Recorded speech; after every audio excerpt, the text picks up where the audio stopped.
Moi kaikki! Tervetuloa tänne reportaasin pariin. Me tultiin tänne katsomaan tämmöstä juhannuskokkoa pääsiäisenä. Eli pääsiäisvalakia. Valki.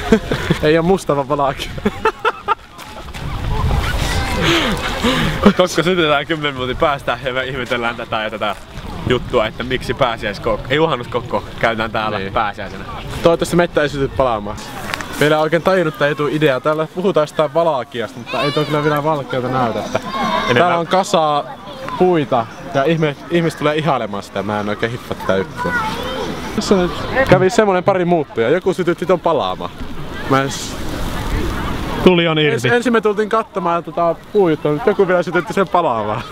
Mikäs tämä juttu on? Nyt meillä on haastattelussa paikallinen Kia. Monta kertaa tullut katsomassa tämmöstä kokkoa? No pienestä asti joskus.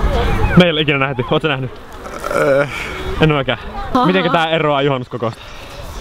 Ei mitenkään. Mutta miksi täällä sitten tehdään tähän aikaan vuodesta? Sitä en tiedä, mutta kyllä mä muistan, kun mä olin pienenä virpomassa, niin sitten me tultiin tänne näin. Samalle paikalle. Joo. Mikä tämä jutun idea? No siis, kato, mä oivalsin sen äsken tässä näin, että nythän on pääsiäinen ja sitten kun kaikki pukeutuu noidiksi, niin sitten ne niinku poltetaan tuolla roviolla.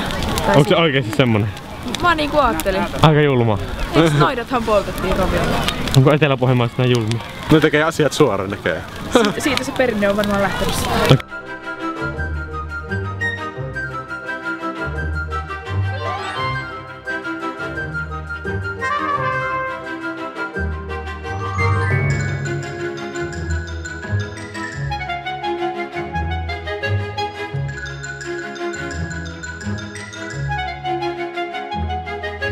Kiitos kun seurasitte meidän valkiaa matkaamme täällä.